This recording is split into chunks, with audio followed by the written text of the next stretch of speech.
بسم اللہ الرحمن الرحیم والثالث ان يوافق بعض الاعداد بعضا فالحكم فيها ان يضرب وفق احد الاعداد في جميع الثاني ثم ما بلغ في وفق الثالث ان وافق المبلغ الثالث والا فالمبلغ في جميع الثالث ثم المبلغ في الرابع كذلك ثم المبلغ في اصل المسألة كأربع زوجات وثمانية عشر بنتا وخمس عشرة جدة وستة أعمام. بسم اللہ الرحمن الرحیم. میں یہ باب تصحیح کا چل رہا ہے. یہ باب تصحیح کا چل رہا ہے.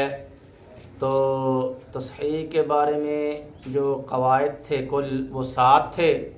کل قواعد 7 تھے، جن میں سے جو 3 قواعد ہیں ان کا تعلق تھا رؤوس اور سہام کے درمیان نسبت کے ساتھ، اور جو 4 قواعد تھے ان کا تعلق تھا رؤوس اور رؤوس کے درمیان نسبت کے ساتھ.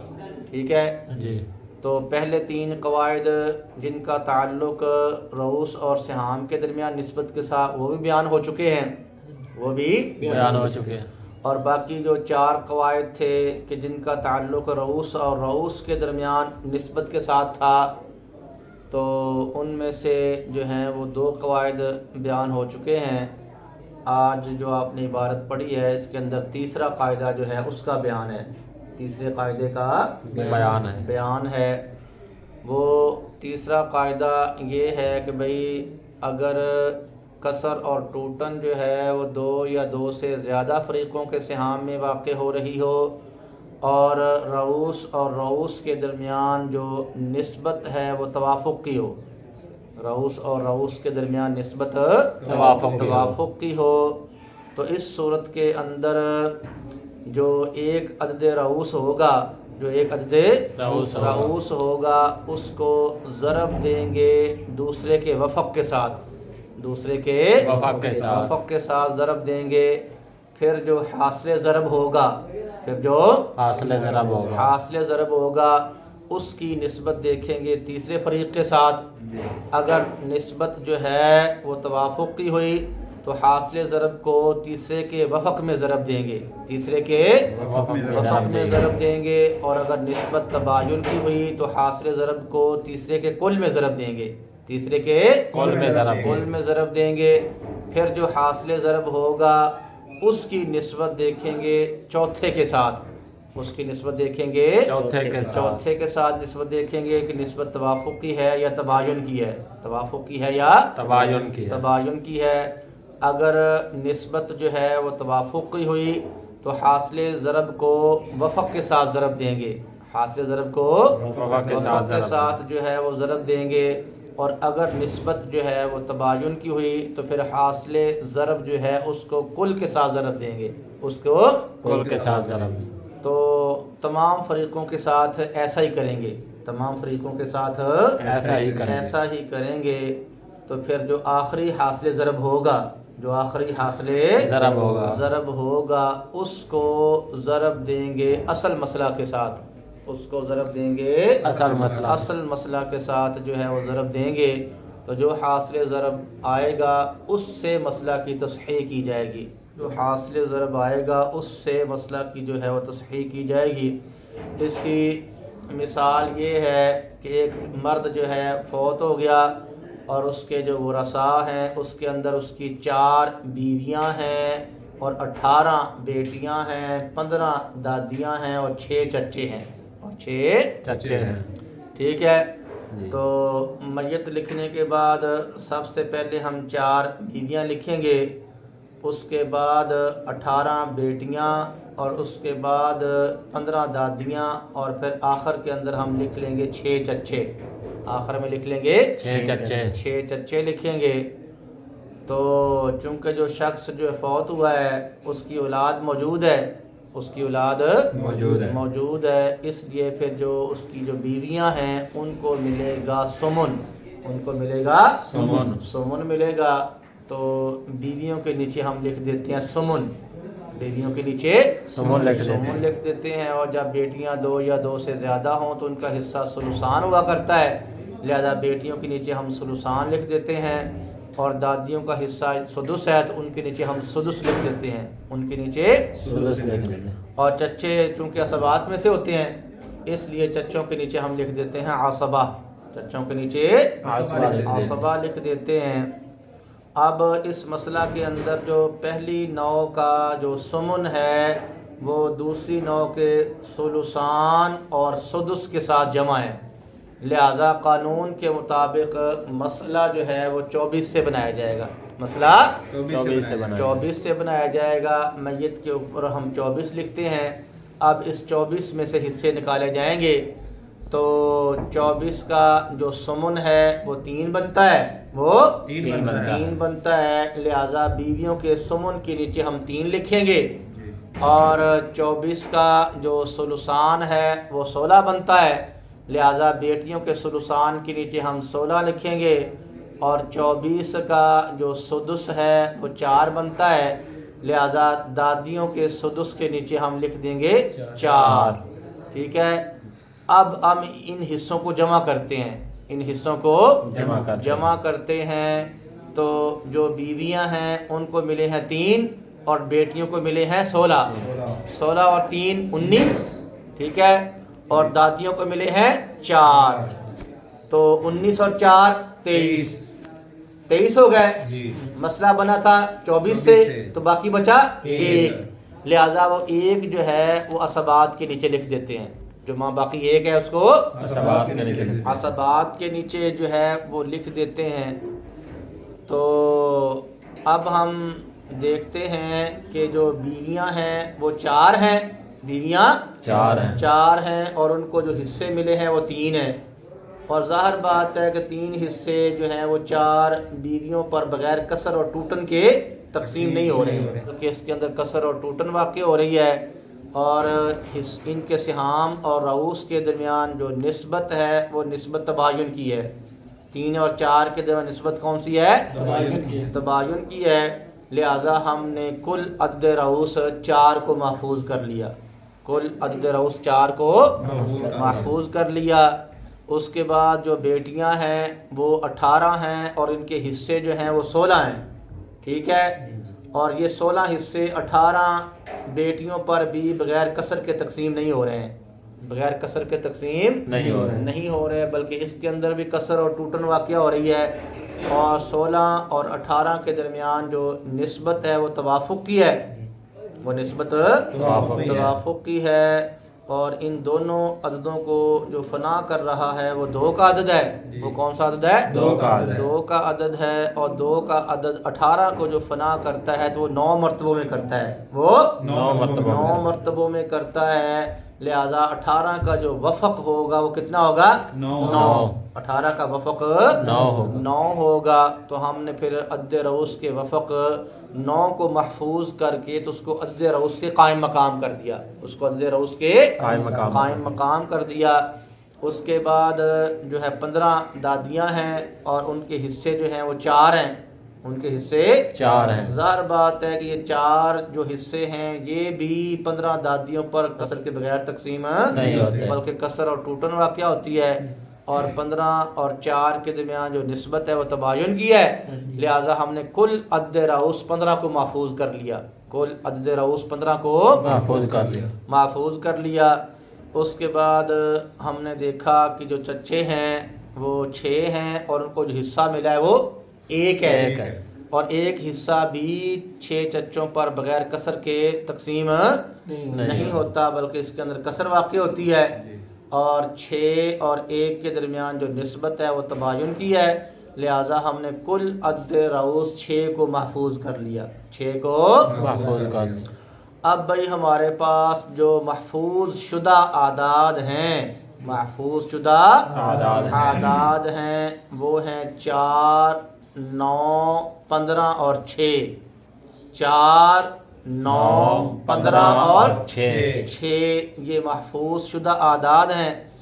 ان محفوظ شدہ اعداد کے اندر ہم نے نسبت دیکھی، جب 4 کی 6 کے ساتھ نسبت دیکھی، 4 کی 6 کے ساتھ نسبت دیکھی تو یہ نسبت جو ہے وہ توافق کی ہے، نسبت توافق کی ہے، اور 6 کا جو وفق ہے وہ بنتا ہے 3. 6 کا وفق 3 بنتا ہے، کیونکہ 4 اور 6 جو 2 عدد ہیں، ان دونوں عددوں کو فنا کرنے والا جو عدد ہے وہ 2 کا عدد ہے. وہ کیا ہے؟ 2 کا عدد ہے. اور 2 کا عدد جو ہے وہ 6 کو فنا کرتا ہے 3 مرتبوں میں. 6 کو فنا کرتا ہے 3 مرتبوں میں. لہذا 6 کا وفق کتنا ہوگا؟ 3 ہوگا. 6 کا وفق 3 ہوگا. لہذا قاعدہ نمبر 3 کے مطابق ہم نے 4 کو ضرب دی 6 کے وفق 3 کے ساتھ. 4 کو ضرب دی 6 کے وفق 3 کے ساتھ ضرب دی تو حاصل ضرب آیا 12. حاصل ضرب 12. اب یہ جو حاصل ضرب ہے، یہ جو حاصل ضرب ہے، اس کی ہم نے نسبت دیکھی اگلے رؤوس کے ساتھ. اس کی ہم نے نسبت دیکھی اگلے رؤوس کے ساتھ. تو جو اگلا رؤوس ہے وہ کتنا ہے؟ 9 ہے. کیا ہے؟ 9 ہے. تو 12 کی جب ہم نے 9 کے ساتھ جو ہے وہ نسبت دیکھی تو یہ نسبت توافق کی ہے. یہ نسبت توافق کی ہے. اور جو 9 ہے اس کا وفق بنتا ہے 3. اس کا وفق بنتا ہے 3. کیونکہ 9 اور 12 یہ 2 ایسے عدد ہیں، یہ 2 ایسے عدد ہیں کہ جن کو ایک تیسرا عدد 3 کا جو عدد تیسرا ہے وہ ان دونوں کو فنا کرتا ہے. وہ ان دونوں کو فنا کرتا ہے. اور 3 کا عدد جو 9 کو فنا کرتا ہے تو 3 مرتبہ میں کرتا ہے. 3 مرتبہ میں. لہذا 9 کا جو وفق ہوگا وہ 3 ہوگا. کیا ہوگا؟ 3 ہوگا. تو 12 کو ہم نے ضرب دی 3 کے ساتھ. 12 کو ہم نے ضرب دی 3 کے ساتھ تو حاصل ضرب جو ہے وہ 36 آیا. کیا آیا؟ 36 آیا. حاصل ضرب جو ہے وہ 36 آیا. اب 36 جو حاصل ضرب آیا ہے، 36 جو حاصل ضرب آیا ہے، اس کی ہم نے نسبت دیکھی اگلے رؤوس کے ساتھ. اس کی نسبت دیکھی اگلا رؤوس جو ہے ظاہر بات ہے 15 ہے. کیا ہے؟ 15 ہے. تو 36 کی جو نسبت 15 کے ساتھ ہے وہ توافق کی ہے. کیا ہے؟ توافق کی نسبت ہے. ان دونوں کو فنا کرنے والا ایک تیسرا عدد ہے 3 کا. کیا ہے؟ 3 کا عدد جو ہے ان دونوں کو فنا کر دیتا ہے. 36 کو بھی اور 15 کو فنا کرتا ہے. اور 15 کا جو وفق بنتا ہے وہ 5 بنتا ہے. کیا بنتا ہے؟ 5. ہاں، کیونکہ 3 کا عدد 15 کو جو فنا کرتا ہے تو 5 مرتبوں میں کرتا ہے. کیا ہے؟ 5 مرتبوں کے اندر اس کو فنا کرتا ہے. تو 15 کا وفق 5 ہے. لہذا 36 کو ہم نے ضرب دے دی 5 کے ساتھ. 36 کو ضرب 5 کے ساتھ ضرب دی تو حاصل ضرب جو ہے وہ 180 آیا. اب یہ جو 180 ہے اس کو ہم ضرب دیں گے اصل مسئلہ 24 کے ساتھ. اس کو ضرب دیں گے اصل مسئلہ 24 کے ساتھ ضرب دیں گے. جب 180 کو ہم نے اصل مسئلہ 24 کے ساتھ ضرب دی تو حاصل ضرب آیا 4320. کیا آیا جی؟ 4320. لہذا 4320 جو ہے اس کے ساتھ مسئلہ کی تصحیح کی جائے گی. اس کے ساتھ مسئلہ کی تصحیح کی جائے گی. ٹھیک ہے. اب ہم نے ہر فریق کو جو ہے وہ حصے جو دینے ہیں، ہر فریق کو جو حصے دینے ہیں وہ اس تصحیح میں سے دیں گے. اس تصحیح میں سے دیں گے. تو اس کا طریقہ یہ ہے کہ ہر فریق کو اصل مسئلہ سے جو حصہ ملا ہے، ہر فریق کو اصل مسئلہ سے جو حصہ ملا ہے اس کو ہم ضرب دیں گے کس کے ساتھ؟ 180 کے ساتھ. اس کو ہم ضرب دیں گے 180 کے ساتھ، کیونکہ 180 کا یہ عدد ایسا ہے جس کو ہم نے اصل مسئلہ 24 کے ساتھ ضرب دے کر تو تصحیح کی ہے. ٹھیک ہے. لہذا دیکھیں جو بیویاں تھیں ان کو اصل مسئلہ سے ملے تھے 3. ان کو اصل مسئلہ سے ملے تھے 3 ملے تھے. لہذا 3 کو ہم 180 کے ساتھ ضرب دیں گے. 3 کو 180 کے ساتھ جو ہے وہ ضرب دیں گے تو حاصل ضرب آئے گا 540. کتنا آئے گا؟ 540. حاصل ضرب 540 آئے گا. یہ جو 540 ہے یہ 4 بیویوں کا حصہ ہوگا. یہ کیا ہوگا؟ 4 بیویوں کا حصہ ہوگا. تو ٹھیک ہے. اب 4 بیویاں ہیں اور ان کے جو حصہ جو ہے 540 ہے. حصہ کیا ہے؟ 540 ہے. تو 540 کو آپ جو ہے وہ 4 بیویوں پر تقسیم کر دیں. 4 بیویوں پر تقسیم کر دیں تو حاصل قسمت 135 آئے گا. کیا آئے گا؟ 135 آئے گا. ہاں، حاصل قسمت 135 آئے گا. لہذا ہر بیوی کو 135 مل جائیں گے. ہر بیوی کو 135 مل جائیں گے. ٹھیک ہے. اور جو بیٹیاں ہیں ان کا جو حصہ ہے وہ 16 تھا. ان کا حصہ 16 تھا. تو 16 کو جب ہم نے ضرب دی 180 کے ساتھ، 16 کو جب ہم نے ضرب دیا 16 کو 180 کے ساتھ ہم نے جو ضرب دی تو حاصل ضرب آیا 2880. ہاں، حاصل ضرب جو ہے وہ 2880 آیا. حاصل ضرب 2880 آیا. حاصل ضرب جو ہے وہ 2880 آیا. تو یہ حصہ ہے کن کا؟ 18 بیٹیوں کا. یہ حصہ ہے 18 بیٹیوں کا. اب آپ یہ جو 2880 ہے اس کو 18 بیٹیوں پر تقسیم کر دیں. اس کو 18 پر تقسیم کر دیں تو حاصل قسمت 160 آئے گا. حاصل قسمت 160 آئے گا. 160 آئے گا. تو ہر بیٹی کو جو ہے وہ 160 مل جائیں گے.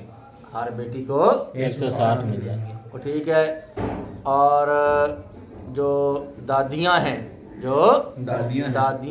ان کو ملا تھا 4.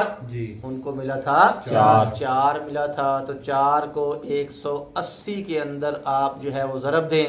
180 کے ساتھ کیا کریں؟ ضرب دیں. تو حاصل ضرب جو ہے وہ 720 آئے گا. حاصل ضرب 720 آئے گا. تو یہ حصہ ہے دادیوں کا. یہ حصہ ہے دادیوں کا حصہ ہے. اب 720 کو آپ 15 پر تقسیم کر دیں. 15 پر تقسیم کر دیں تو حاصل قسمت 48 آئے گا. حاصل قسمت 48 آئے گا. تو یہ ہر دادی کو 48 ملے گا. اور ٹھیک ہے. اور جو چچے تھے ان کا حصہ تھا 1. ان کا حصہ تھا 1. تو آپ نے 1 کو ضرب دے دی 180 کے ساتھ تو حاصل ضرب 180 آیا. حاصل ضرب 180 آیا. تو یہ حصہ ہے چچوں کا. یہ حصہ ہے چچوں کا. اب جو چچے ہیں وہ 6 ہیں. چچے 6 ہیں اور ان کے جو حصے ہیں وہ 180 ہیں. تو 180 کو 6 پر تقسیم کر دیں تو حاصل تقسیم جو ہے وہ 30 آئے گا. کیا آئے گا؟ 30 آئے گا. لہذا ہر چچے کو کیا مل جائیں گے؟ 30 مل جائیں گے. ہر چچا کو 30 مل جائیں گے. اور ٹھیک ہے. اب آپ توجہ فرما کے دیکھ لیں کہ پہلے جو حصے جو ہیں وہ فریقوں پر پورے تقسیم نہیں ہو رہے تھے. فریقوں پر پورے تقسیم نہیں ہو رہے تھے بلکہ ان میں کسر اور ٹوٹن واقع ہو رہی تھی. لیکن تصحیح کرنے کے بعد ہر فریق کا جو حصہ ہے ان کو کیا مل گیا؟ پورا بغیر کسر کے پورا مل گیا. اس میں کسر اور ٹوٹن واقع نہیں ہوئی ہے. ٹھیک ہے بھائی.